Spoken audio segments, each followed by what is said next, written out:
The U.S. military says that no ships have passed its blockade of Iran's southern coast over the past 24 hours. It says that 6 merchant vessels complied with its orders to turn around.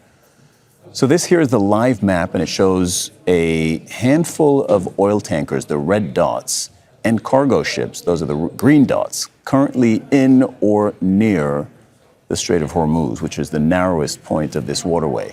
Arrows indicate the vessels are moving. Dots show those which are stationary. Hundreds of vessels remain stuck, concerned by threats of attack and sea mines laid by Iran.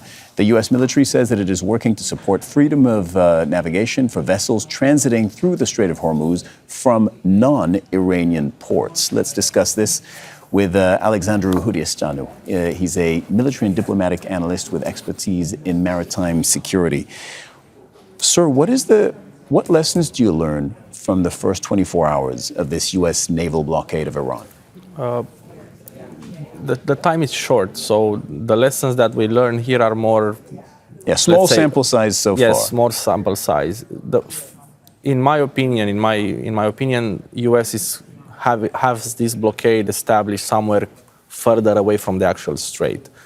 As in their ships are located? Yes. But does that change anything? No, because in the end, the whole point is to basically interdict these ships that will leave from Iranian ports, or the ships that would go towards Iranian ports, to actually be connected to the global supply chain. So it doesn't really matter if the ships are stopped in the mouth of the strait, or they are stopped in the Gulf of Oman, or further into the Arabian Sea. The point is for the ships to not reach the destination ports going out of the strait, or reaching destination ports while trying to get into the strait.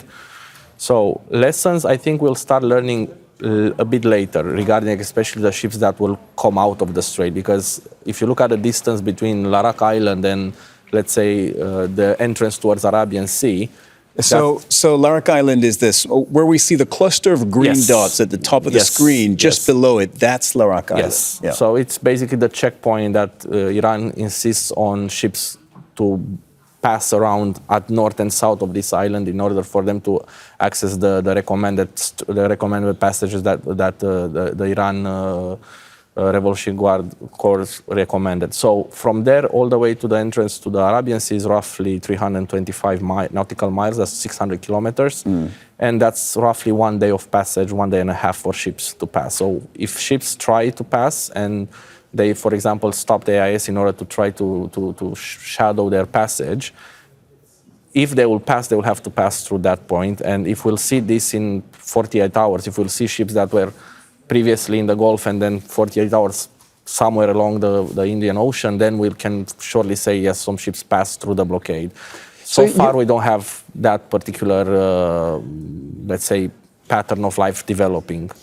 There are 2 aspects to this naval blockade, or rather, I should say, there are 2 things that the U.S. Navy is doing. One is try to impose a blockade on Iran, and that's what we've just been talking about. You're saying that within the next 2 days, it'll be interesting to track those ships, see which ones may or may not be getting through, and that will tell us whether the blockade is working. But the other layer of the U.S. Navy's mission is to create a safe passage and conditions for the safe passage of commercial ships through the strait, those that are not going to or coming from Iran. Is that possible at this point?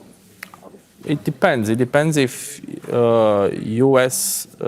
Navy will take action in terms of trying to demine or at least create safe corridors in the mined areas, or let the ships... I meant right now, today, a commercial ship cannot safely pass through, because we don't... I think they can, because they can use the recommended corridors by Iran in that sense, which they say they are safe and they can pass through. We've seen actually ships today passing through the actual strait, but at one point they stopped, or some of them even returned and are now sitting waiting orders in terms of commercial orders, like other merchandise or stuff. So we've seen ships passing through the actual strait today. That's not something we haven't seen. We're not sure if those ships have passed from the blockade area towards the global ocean, towards the Indian Ocean. Okay. That's the interesting part that we will probably see it happening in the next, let's say, 12 to 24 hours. Yeah, something else. I'm going to have to run, but that's something else to watch. So we have to watch the two aspects of this, and it comes down to which ships are going through the Strait of Hormuz.